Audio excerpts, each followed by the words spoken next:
guys, as promised, today I will show you how to make ferric acetate with vinegar and with steel wool. Now for these two ingredients we still need a little jar with a lid, of course, and what we'll need very importantly is a hammer and nail. Okay, let's get started. Okay guys, first the safety PSA. The reason why I asked you for a nail and a hammer is because you definitely 100% need to make holes into your lid. Otherwise everyone is going to have a really bad time because this mixture will expand and the air needs a space to escape to. So if you don't want to have an explosion, make some holes. Since I used a nail, my holes are a bit smaller and that's why I did that many, and also I'm paranoid. But if you have something with a bigger diameter, 2 or 3 should be enough. Okay, now that that is cleared up, let's make our mixture. Never mind that this is a dirty jar. This is where I had my previous mixture in. Now, for the steel wool, you can take average ones from the supermarket that you use for cleaning. But I would highly recommend that you use the quadruple zero steel wool that is much finer.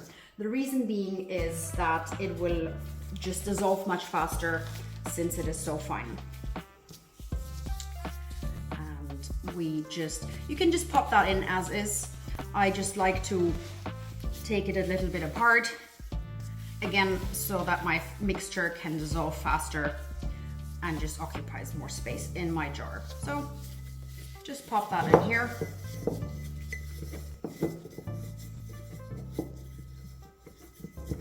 And then you take your vinegar and you fill that up.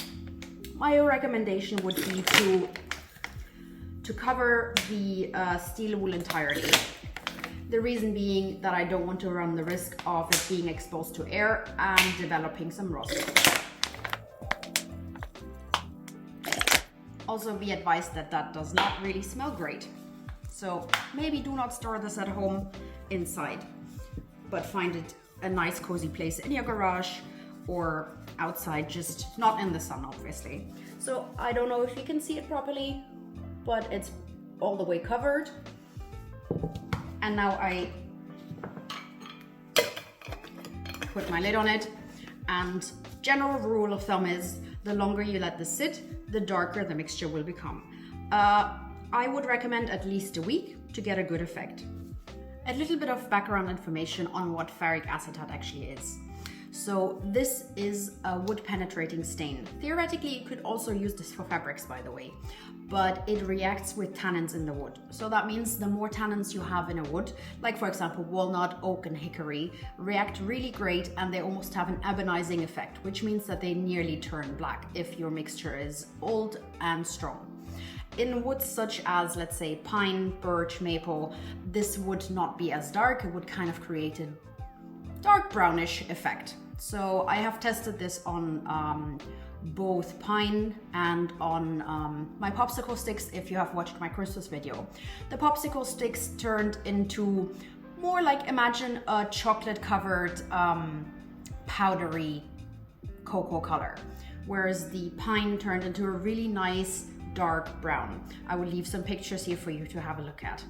Anyway, so that's about it. Now guys, just to show you, this is a ferric acetate that I had prepared a week ago. You can see how nice and dark it is. This is one of my Christmas projects. Maybe you haven't seen the video, then go check it out. These are popsicle sticks, usually made of balsa wood, and I applied one coat to that, and you see how this looks like honestly I just want to bite into it because it looks like chocolate covered, chocolate. Anywho, this is a piece of pine.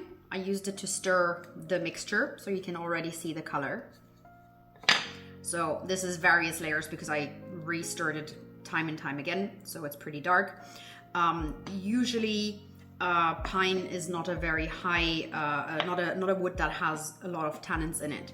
So one thing I want to talk to you about is how you can increase the effect of the ferric acetate on something that has low tannins.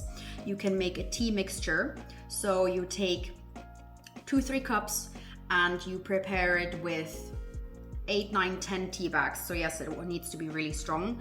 You boil it, you do the regular thing you would do with tea, you let it cool down. and then you would apply a layer to your wood that has low tannin, and you let it absorb. And then you wait for it to dry before you apply your ferric acetate. What that will do is it will increase the amount of tannins in your wood and therefore create a much darker reaction that usually wouldn't happen on this. But I didn't prepare this, I'm just letting you know so you can try it for yourself. In any case, I just wanted you to see the reaction this has. So I'm just taking an old brush and just regularly apply this like you would anything else. And with stains, usually you want to wipe this back. You do not need to do this with this. You just apply this. Oh, and one more thing, you obviously want to sand your wood down. The only thing is, don't sand it too finely. So I don't usually do more than 120 to 180 grit of sandpaper because you want your wood to be still coarse enough to actually absorb this. So that is it, and I will just let this dry, and you can apply this as many times as you want until your wood basically stops absorbing this mixture. So you can already start seeing the reaction here, and you just wait, and as I said, you can already see parts of it here. And as I mentioned before, the more tannins in your wood, the darker this mixture gets. And even for a wood like oak, you can still apply your tea mixture beforehand and get it even darker. So anyway, I hope that explained it, and happy experimenting.